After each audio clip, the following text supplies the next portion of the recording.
exponent. Okay, and I complete the exercise 7a. Actually, this is the 7 chapter. Okay. Now, today I will discuss the exercise 7b. Okay. And firstly, I discuss how to solve the exponential equation. Okay. Students, if we have equation a raised to x and a raised to y, an exponential equation, in this case, if the base are same, here as we know that a is the base and x is the power of the equation, then if the base are same, then in this condition the power will be same, means x is equals to y.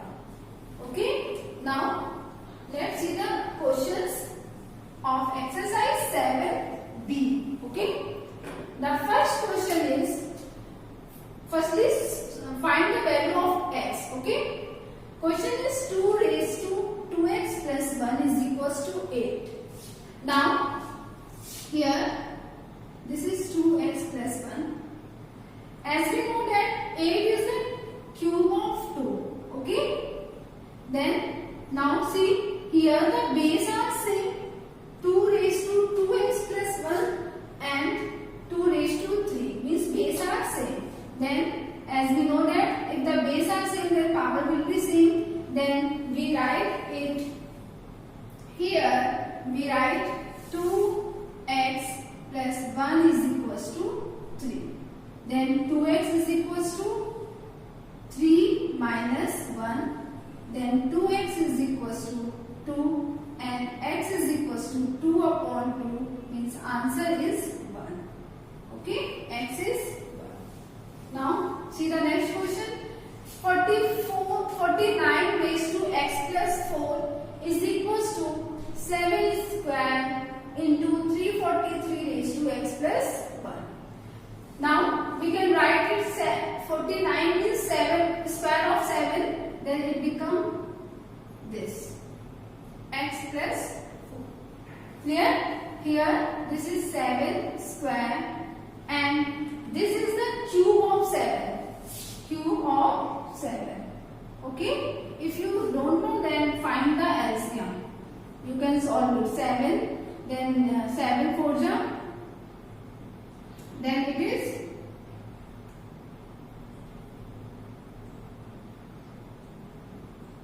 7 9 ja, then 7 7 ja, 49 and 7.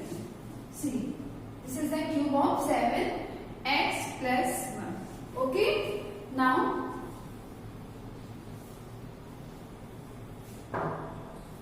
here we know that if a raised to m, and then this is become a raised to m into n. Okay, here we multiply it, it becomes 7 2x plus 8. 2x 4 2s are 8. Here this is 7 square plus, similarly if you multiply it, this is 7 3x plus 3. 3 1 ja 3. Okay, and this is multiplied. Now 7 raised to 2x plus 8 is equals to, here students, as we know that the product law, if the base are same and we multiply, then power will be added, means a, this is x, this is y, then a raised to x plus y. Okay, then here the base are same, then 7 2 plus 3x plus 3, then 7 2x plus 8 is equals to 7 3x plus 5. Clear? Now again the base are same, then power will be same, means 2x plus 8 is equals to 3x plus 5. Then it become 2x minus 3x is equals to 5 minus 8. Then 2x minus 3x is minus x and this is minus 3. Then x is equals to 3. Answer is 3. Okay.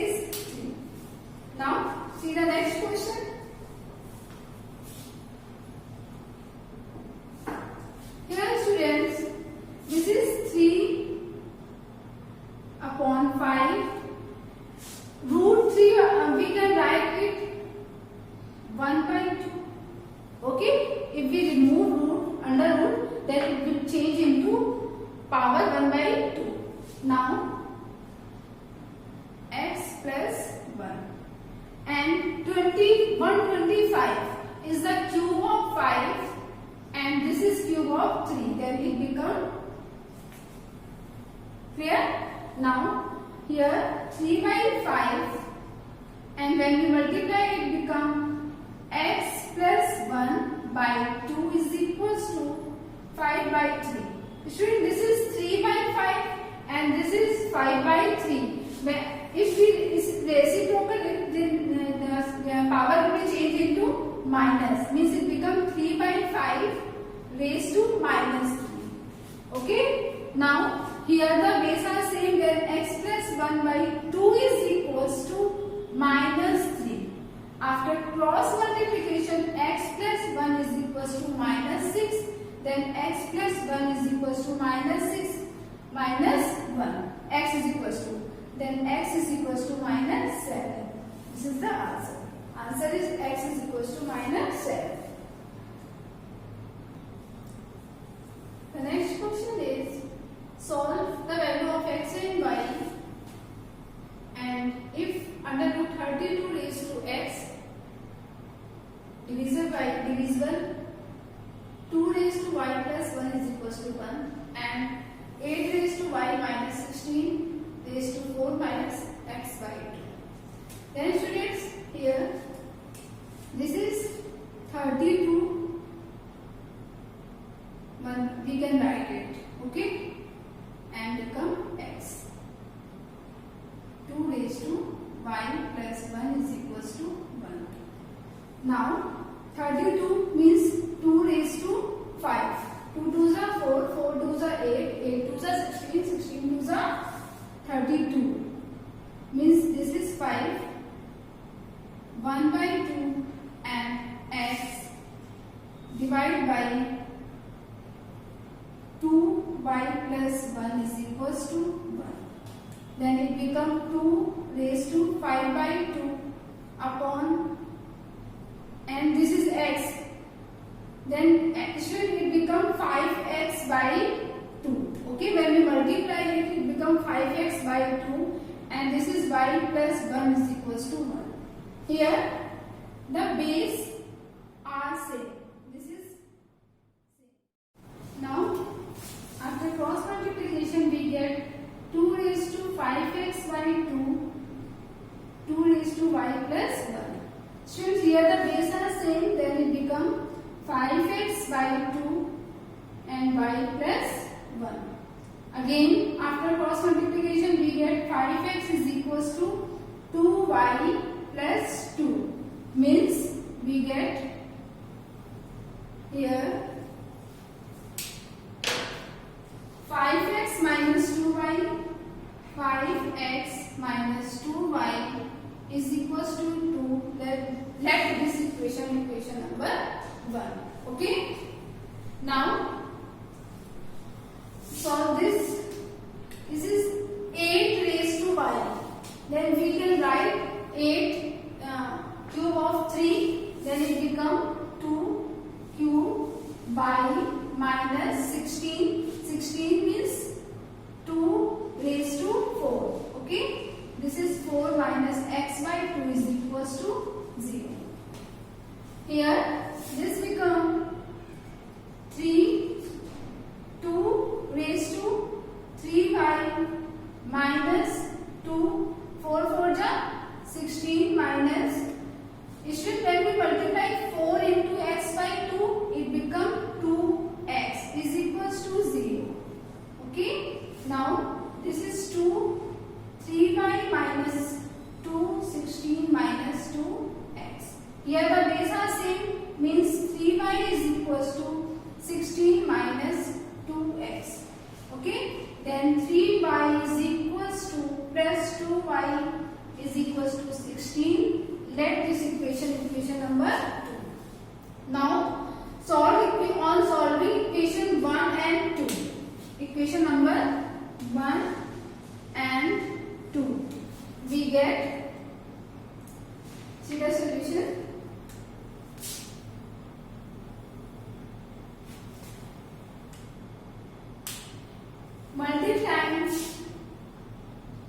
Multiply equation 1 by 3 and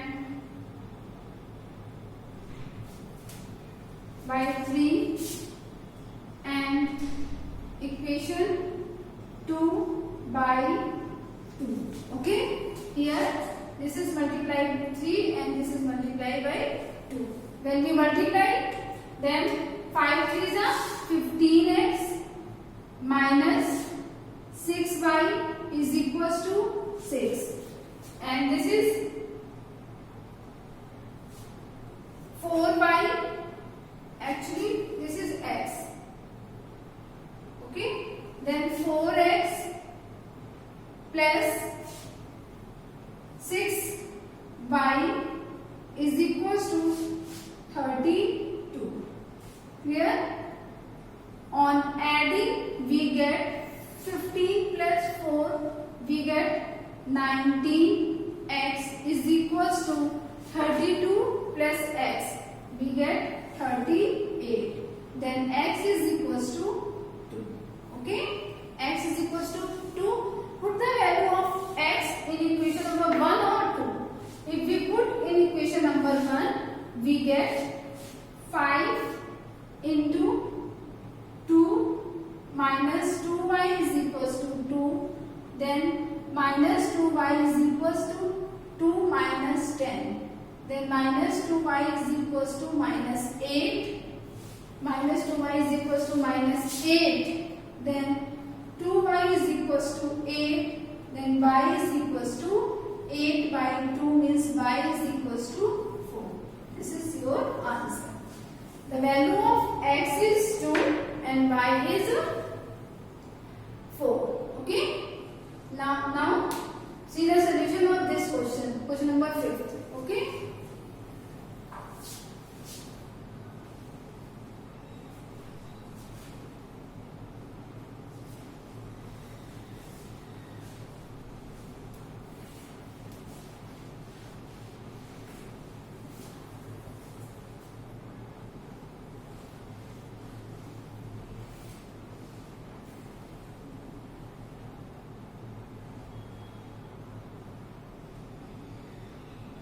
The question is 5 raised to x plus 1. See the solution. 5 raised to x plus 1 is equals to 25 raised to x minus 2.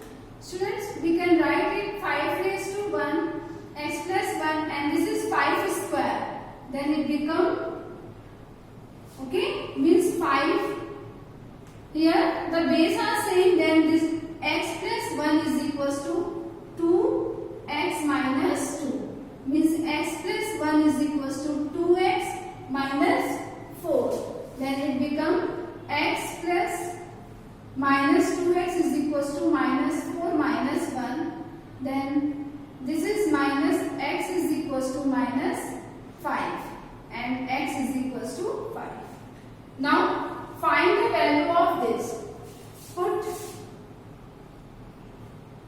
x is equals to 5, then this is 3x minus 3 into 2, 3 minus x, okay, 3, 5 minus 3 into 2, 3 minus 5, 5 minus 3, 5 minus 3 is 2 and this is 2. It become minus 2. Okay. Then this is 3 2s are 3 raised to 2 means 9 into 1 upon 4. Then answer is 9 upon 4. Okay. The answer is 9 upon 4.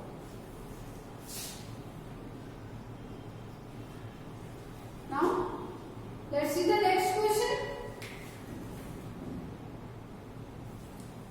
The next question is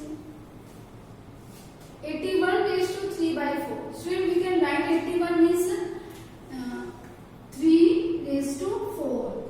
Okay, and this is 3 raised to 4. 3 3s are 9, 9 3s are 27 and 27 3s are 81. Okay, minus this is 1 upon 2 raised to 5 minus 2 upon 5 plus x. This is, if we change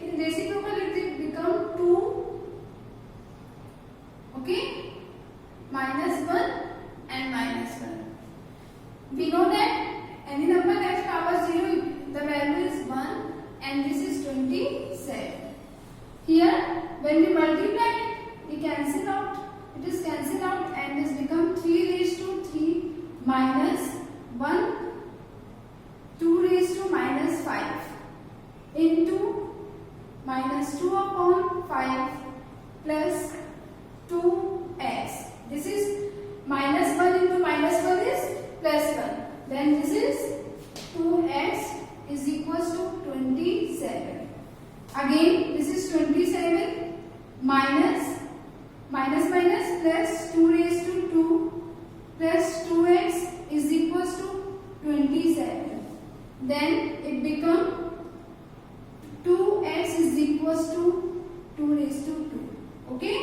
Then 2x is equals to 4. Then x is equals to 2.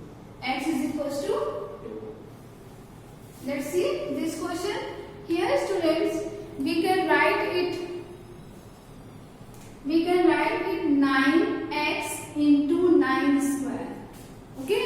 As we know that if the base are same by the product law, it become 9 raised to x plus 2. Okay? Then this is 720 plus 9x. Now let 9 raised to x is equals to y.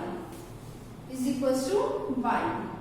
Then it become y into 81 720 plus y. This is 81 y minus y is equals to 720. Then 80 y is equals to 720. Then y is equals to 72 divided by 8 means y is equals to 9. Y is equals to 9. Then students, if as we know that value of y is 9x is equals to 9. Okay? Here the base are same, then x is equals to 1. Okay? That's all for today. We will continue this chapter on my next class with some another question of exercise 7C. Okay? Thank you so much.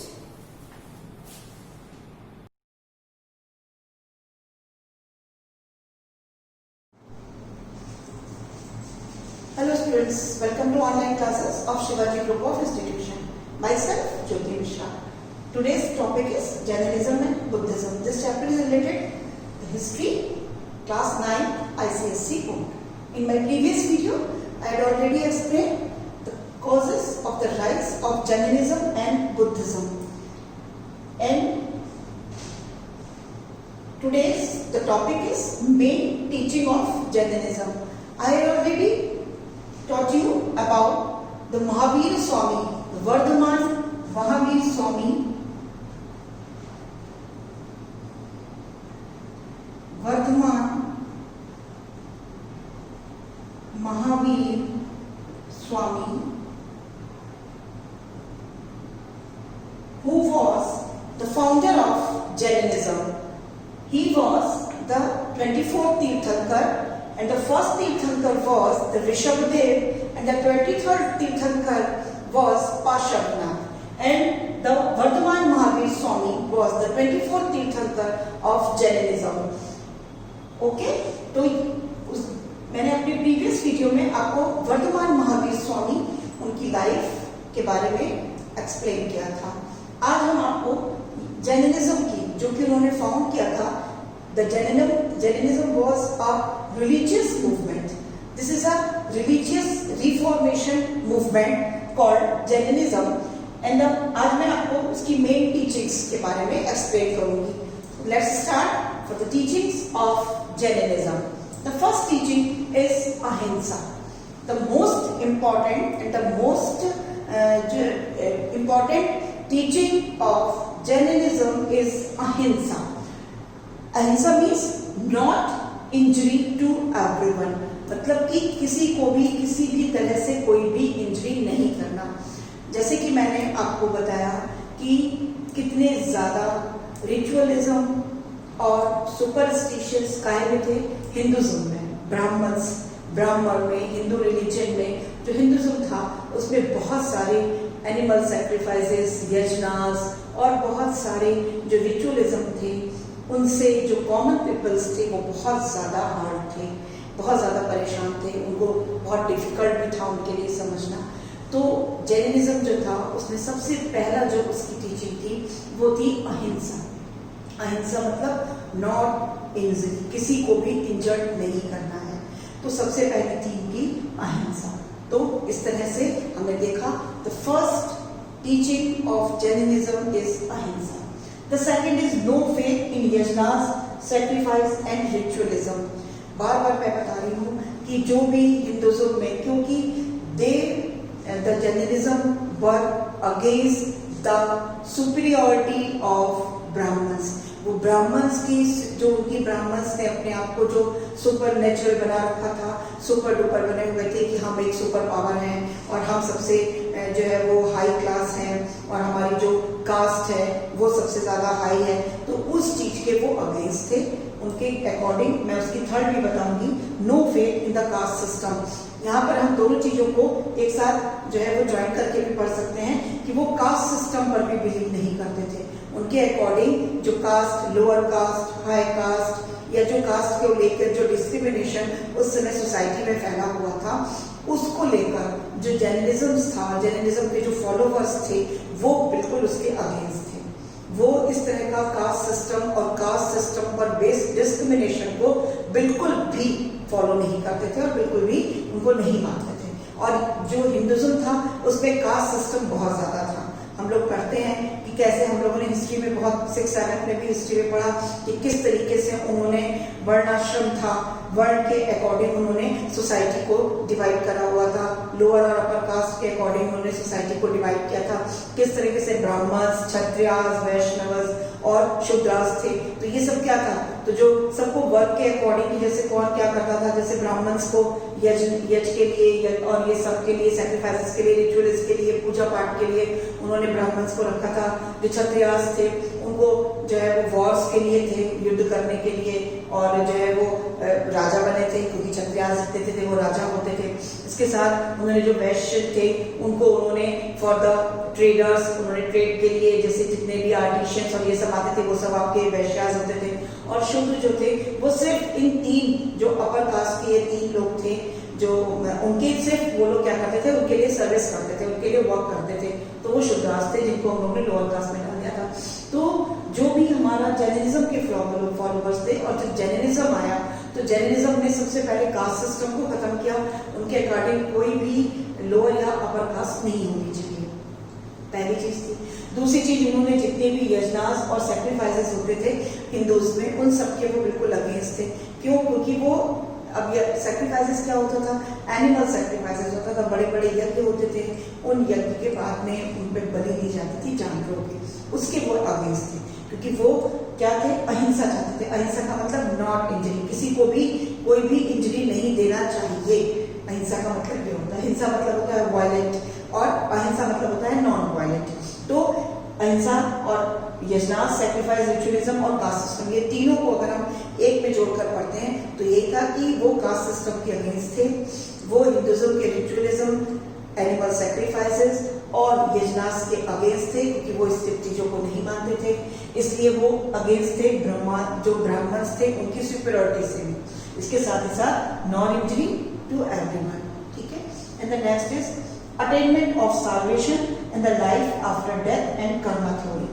2 main बहुत important उनकी जो है वो teachings थी, जिसमें first है attainment of solvation. Solvation का मतलब होता है मोक्ष। मोक्ष क्या होता है? हिंदुज्म में क्या चीज बोली गई है कि जो हमारी सोल होती है, मेन इसमें यहाँ पर उन्होंने सोल को बताया है कि जो सोल होती है उस सोल को freedom from the cycle of birth and rebirth, soul को बर्थ और रीबर्थ की साइकिल से फ्री कर देना इज कॉल्ड मोक्ष। जब हमारी जो सोल है, हमारी जो आत्मा है, वो बर्थ और रीबर्थ, बर्थ और रीबर्थ क्या होता है, मतलब जन्म, फिर मरना, उसके बाद फिर से जन्म लेना। तो हम लोग बोलते हैं आत्मा एक शरीर से निकल के दूसरे शरीर में जाती है, फिर तीसरे शरीर में जाती है। तो ये क्या है, वो रीबर्थ कर रही है, है, बार बार बर्थ ले रही है, तो वो मोक्ष नहीं है, that is not the salvation. क्यों? क्योंकि वो बर्थ और रीबर्थ से फ्री नहीं हो पा रही है, क्योंकि वो अभी भी एक बॉडी को छोड़ के दूसरी बॉडी में जा रही है, एंटर कर रही है, तो that is not the salvation. Salvation माने मोक्ष। मोक्ष क्या होता है? जब वो इस बर्थ रीबर्थ से सब खत्म हो जाए और जो सोल है वो सीधे मोक्ष को प्राप्त हो। मोक्ष का मतलब होता है जब कोई सोल गॉड की सोल से मिल जाती है, आत्मा जब परमात्मा से मिलती है, that is called the salvation, मतलब कि मोक्ष। तो यहाँ पर यही बोला है कि वो ये चाहते थे, साल्वेशन को मानते थे। साल्वेशन का मतलब होता है मोक्ष, और मोक्ष मतलब freedom from the cycle of birth and rebirth. तो बर्थ और रीबर्थ की साइकिल से फ्री हो जाना इज कॉल्ड मोक्ष। इसी तरह लाइफ आफ्टर डेथ, उसके अलावा वो ये भी मानते थे कि डेथ के बाद भी एक लाइफ होती है। डेथ के बाद जो हमारी सोल्स होती है उनका भी एक अपना जो है वो लाइफ साइकिल होती है और वो उस लाइफ साइकिल में रहती है। तो अगर हमें उसके बाद की लाइफ को अच्छा करना है तो हमें किस चीजों को मानना है? कर्मा थ्योरी। तो उनकी जो इम्पोर्टेंट एक थ्योरी थी वो कर्मा थ्योरी थी। वो कर्म को बहुत ज्यादा मानते थे कि आप जैसा कर्म करते हैं उसी के अकॉर्डिंग आपको फल मिलता है। That is the main teaching of Jainism. The followers of Jainism believe the karma theory. Karma theory को मानते थे। तो life after death and the karma theory, clear? And the next is hard penance and self sacrifice. सबसे ज्यादा important जो Jainism थे, जो लोग जैनिज्म के फॉलोअर्स थे, वो बहुत ज्यादा कठिन जीवन जीते थे, बहुत हार्ड पेनांस थे, बहुत कठिन तपस्या करना, बहुत सारे कठिन से रूल्स और रेगुलेशंस को मानना, वो उसको बहुत ज्यादा मानते थे। और सेल्फ सैक्रिफाइस मतलब कि हमें जितनी भी सैक्रिफाइसेस करनी है अपने साथ करनी है, अपने ऊपर करनी है। And the 5 vows for the Jains. इसके साथ ही साथ जो जैनिज्म को फॉलोअर्स थे वो 5 वोव्स को बहुत इंपॉर्टेंट मानते थे, जिसमें the first is not to injure life. पहली चीज हो गई अहिंसा, किसी भी लाइफ को इंजर नहीं करना। नॉट टू टेल अ लाई, झूठ नहीं बोलना, कभी भी किसी से झूठ नहीं बोलना है। नॉट टू स्टील, चोरी नहीं करना। And not to possess any property, और किसी की भी प्रॉपर्टी को छीनना नहीं। एंड टू प्रैक्टिस चैस्टिटी, और सबसे ज्यादा क्या है? ब्रह्मचर्य, जिसको बोलते हैं, मतलब कि हर समय ब्रह्मचर्य का पालन करना। That is called to practice chastity. तो that these all are the 5 vows for the Jains and these all are the teachings. अब इस टीचिंग्स में हम आपको एक चीज और स्टार्ट कर सकते हैं और क्लियर करूंगी मैं कि जो हमारा अटेनमेंट ऑफ साल्वेशन, मैंने आपसे बोला कि वो मोक्ष को मानते थे कि मोक्ष मिलना बहुत इंपॉर्टेंट है ताकि हम बर्थ और रीबर्थ की साइकिल से फ्री हो जाए। बट ये कैसे पॉसिबल है? हम कैसे इस चीज से बच सकते हैं? कैसे हम फ्री हो सकते हैं? कैसे हम अपनी सोल को बर्थ और रीबर्थ से फ्री कर सकते हैं? उसके लिए उन्होंने 3 रत्न बताए थे। दीज ऑल आर द 3 रत्न, इनको हम लोग 3 रत्न भी बोलते हैं। 3 रत्न ऑफ जैनिज्म। वो कौन कौन से थे? राइट फेथ, उनके according right faith, right knowledge and the right conduct. इन 3 रत्नों के साथ अगर हम चलें तो हम मोक्ष, जो चीज उन्होंने बोली अटेनमेंट ऑफ साल्वेशन, उसे हम जो है वो गेन कर सकते हैं। तो ये 3 उनके क्या हो गए? 3 रत्न हो गए, जिसकी वजह से उनको मोक्ष, freedom from the cycle of birth and rebirth. And इसी के साथ जब हमने आपको भी टीचिंग्स बताई, अब टीचिंग के बाद हम देखेंगे कि किस तरीके से जैनिज्म में काफी से डिफरेंसेस राइज हुए और उन डिफरेंसेस की वजह से जो जैनिज्म था वो 2 पार्ट में डिवाइड हो गया। तो 2 पार्ट कौन कौन से थे? The first is Shwetambaras. Shwetambaras जो थे वो स्थूल भद्र जो थे, उन्होंने श्वेतांबरास को लेड किया था, और दिगंबरास जो कि जिन्हें की भद्र बाबू, उन्होंने लेड किया था। ठीक है, तो जो जैनिज्म था वो आगे चल के जब उसमें डिफरेंसेस स्टार्ट हो गए तो वो 2 पार्ट्स में डिवाइड हो गया, श्वेतांबरास एंड दिगंबरास। तो जो श्वेतांबरास थे वो व्हाइट क्लैड्स, मतलब व्हाइट कपड़े पहनते थे, तभी उनको श्वेत माने, श्वेत माने व्हाइट होता है। तो व्हाइट क्लैड्स लेड बाय द स्थूल भद्र एंड दे फास्टेड, वो भी फास्ट रखते थे, but they did not believe in extreme penance or austerity. लेकिन वो extreme penance और austerity पे believe नहीं करते थे, मतलब फास्ट को मानते थे बट नॉट एन एक्सट्रीम, बहुत ज्यादा कठिन किसी भी सिचुएशन को वो नहीं मानते थे। तो ये थे हमारे श्वेतांबरास, जिन्हें स्थूल भद्र जो है उन्होंने लेट किया और वो व्हाइट क्लैड्स को पहनते थे। तो दीज आर द श्वेतांबरास। एंड दिगंबरास जो फॉलोवर्स थे, दिगंबरास को मानने वाले, वो फॉलोड बाय द भद्रबाहु, वो भद्रबाहु को फॉलोड करते थे। और they don't believe to covering their bodies, वो अपनी बॉडी को कवर्स नहीं करते थे।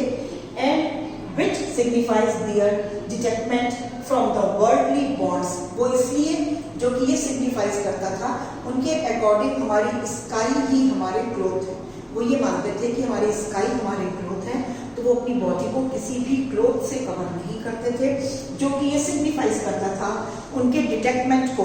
उनका जो डिटैचमेंट था, जो वर्ल्डली बॉन्ड्स, मतलब कि वर्ल्डली बॉन्ड का मतलब होता है संसार के बंधन, वर्ल्डली माने संसार के बंधन, उन बंधनों से वो अपने आप को फ्री रखने के लिए they don't cover their bodies.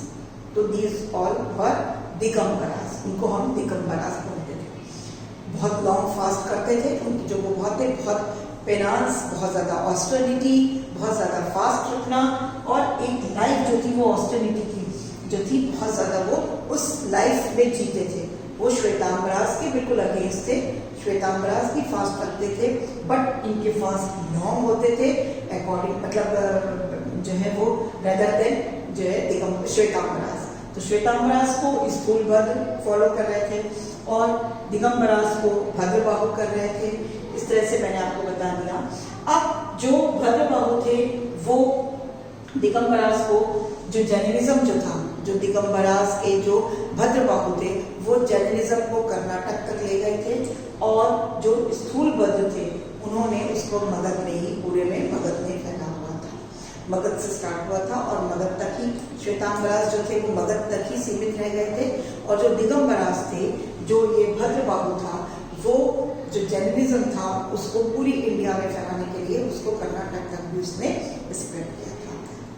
That's all for today.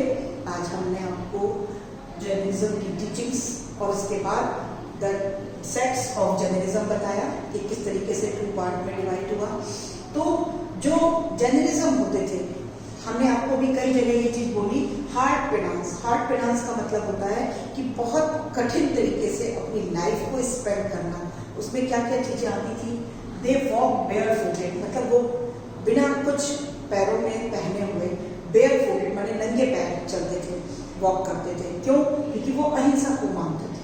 तो they walk bare footed. Drink filter water, हमेशा वो फिल्टर वाटर ही पीते थे, क्योंकि उन्हें ऐसा लगता था कि पानी के साथ में, या अगर हम कुछ पैरों में पहनते हैं तो उससे हम किसी छोटे छोटे से स्मॉल इंसेक्ट्स तक को वो मारना नहीं चाहते थे, इसलिए वो बेयर फुटेड रहते थे, फिल्टर वाटर ड्रिंक करते थे, और tyre band of cloth around their mouth, और अपनी माउथ में हर समय एक जो है वो कपड़े को टाइटली बांधे रहते थे, ताकि किसी भी तरह के कोई भी वायरस या कोई भी छोटे छोटे इंसेक्ट्स या कुछ भी हमारे मुंह में जाकर हमसे उनकी डेथ ना हो जाए, मतलब वो हमारी वजह से मर ना जाए। और इसके साथ ही साथ वो ना केवल एनिमल्स को, ना केवल मैन को, बल्कि ना केवल बर्ड्स या एनिमल्स नहीं, वो प्लांट्स और ट्रीज को भी इंजर्ड नहीं करना चाहते थे, क्योंकि according to the Jainism plants and trees are also are living thing. तो वो किसी भी लिविंग थिंग को अपनी वजह से या उनकी वजह से उनको किसी भी तरह की इंजरी ना हो, बिकॉज दे फॉलो अहिंसा, नॉन वायलेंट। सो आज मैंने आपको टीचिंग्स क्लियर करी, आई थिंक आपको बहुत अच्छे से समझ में आई होंगी। सो these are the teachings and the sects of Jainism in 2 parts, Shwetambaras and Digambaras. That's all for today. Thank you. Have a nice day.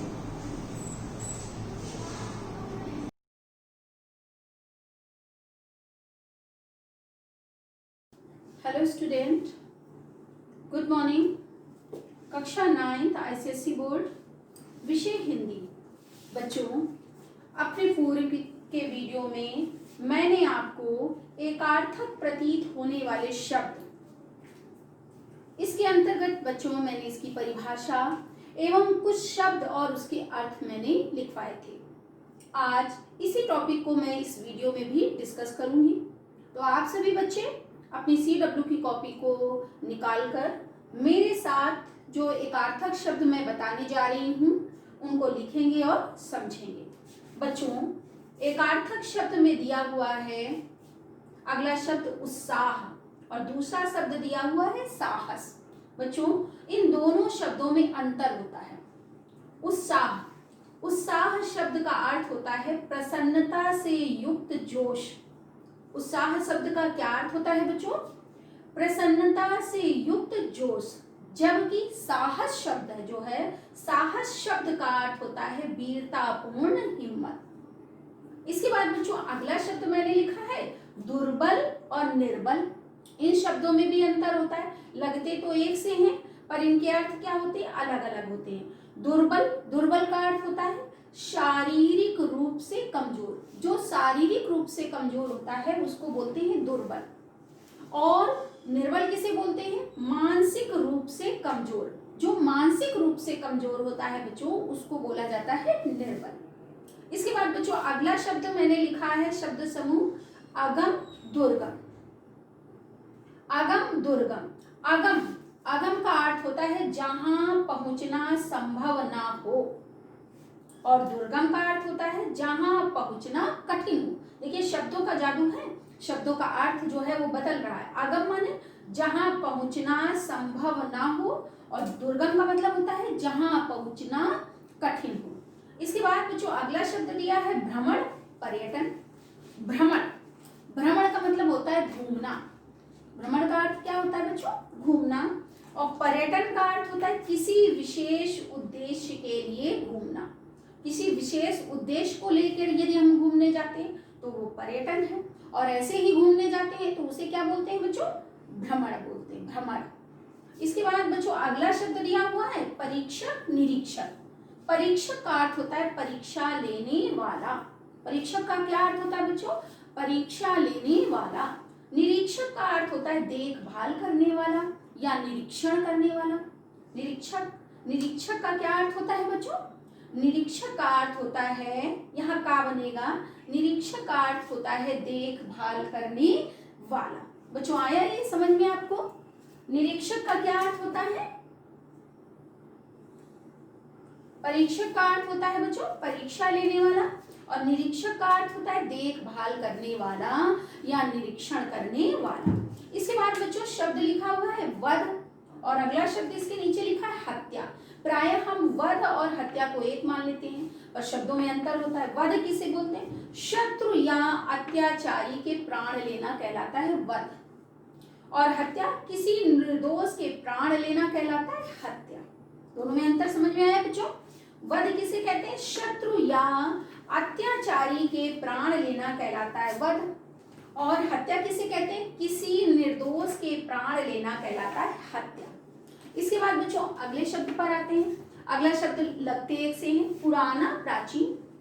पुराना का अर्थ होता है बहुत दिनों का, और प्राचीन का मतलब होता है कई शताब्दियों का। शताब्दियां तो आप जानते हैं 100 वर्षों का जो समूह होता है उसे शताब्दी बोलते हैं। तो प्राचीन क्या होता है? कई शताब्दियों का, और पुराना क्या होता है? बहुत दिनों का।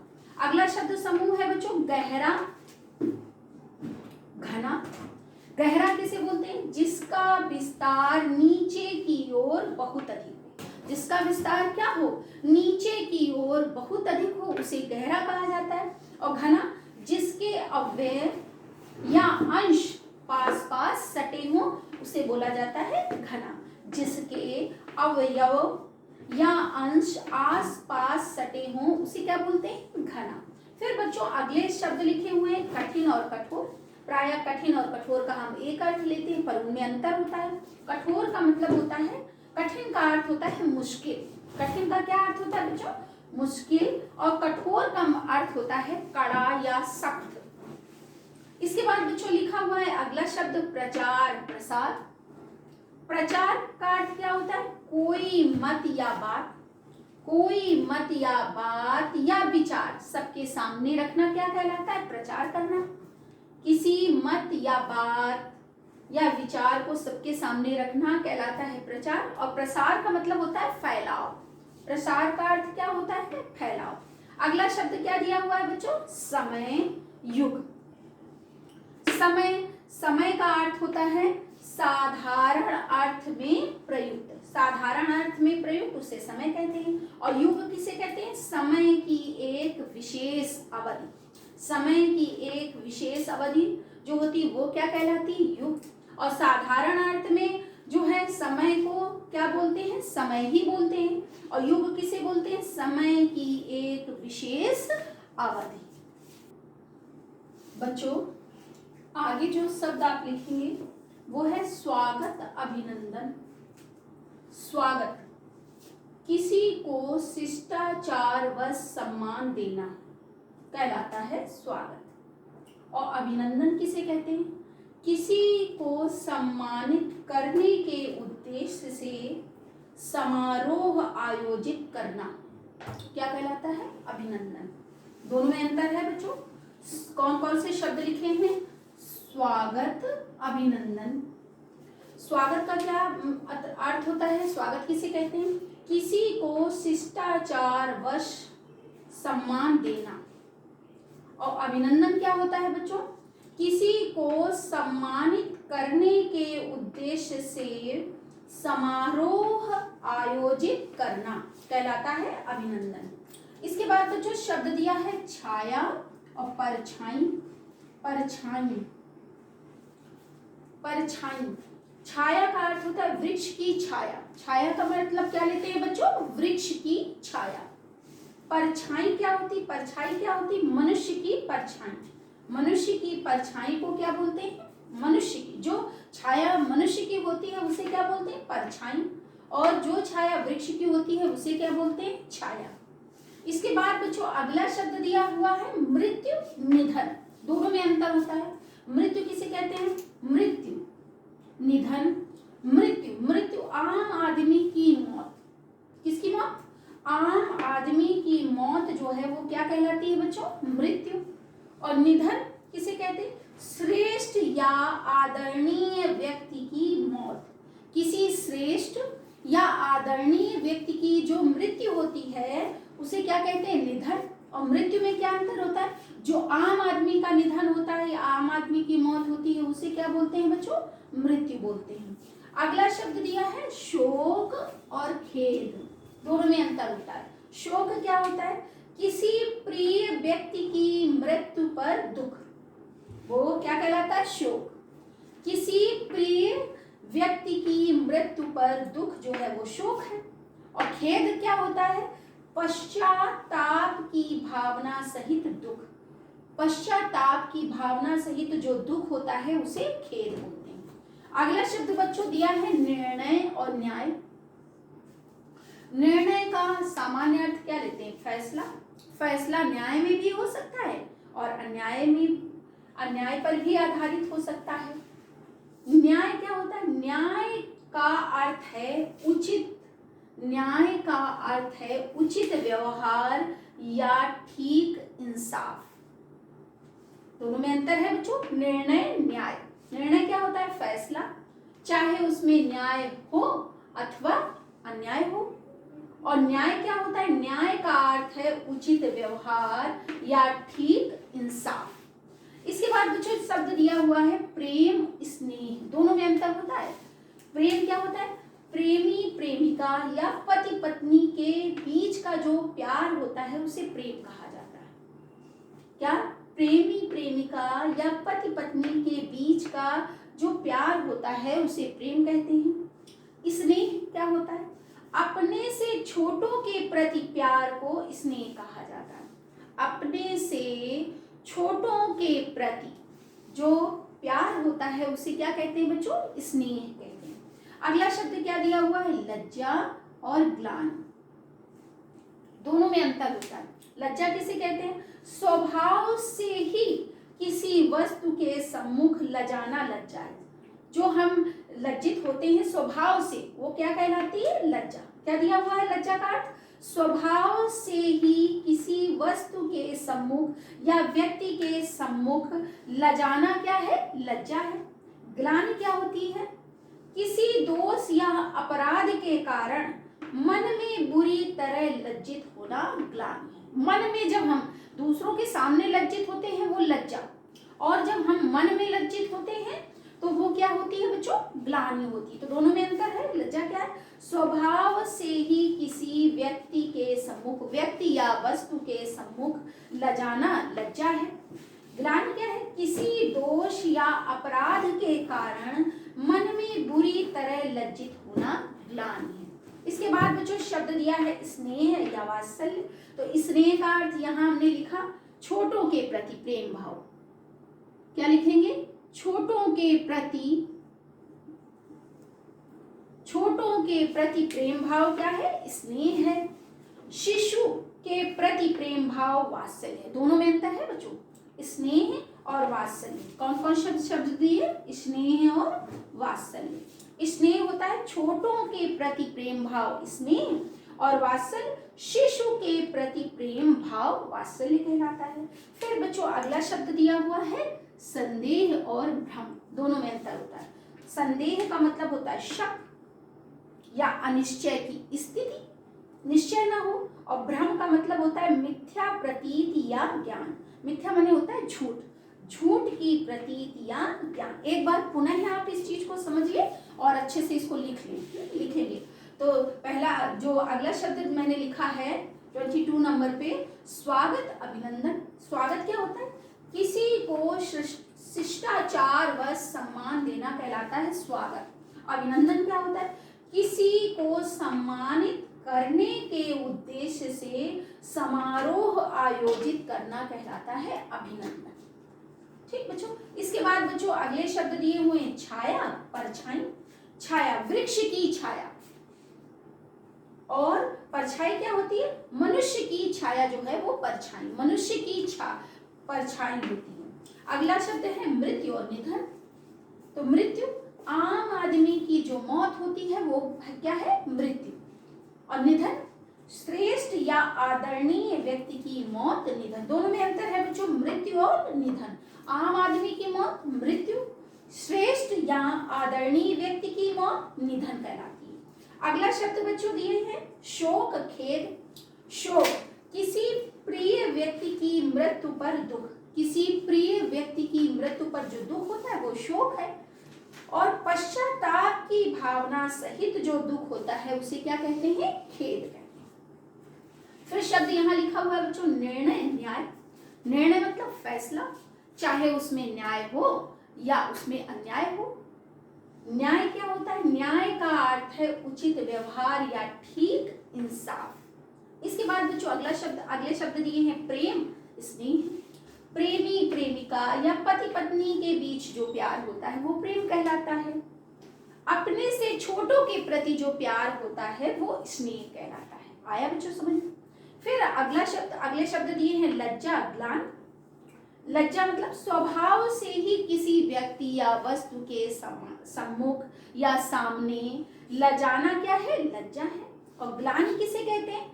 किसी दोष या अपराध के कारण मन में बुरी तरह लज्जित होना क्या है? ग्लानि। दोनों को अच्छी तरह बच्चों समझ लें। स्वभाव से किसी वस्तु या व्यक्ति के सम्मुख लजाना लज्जा है।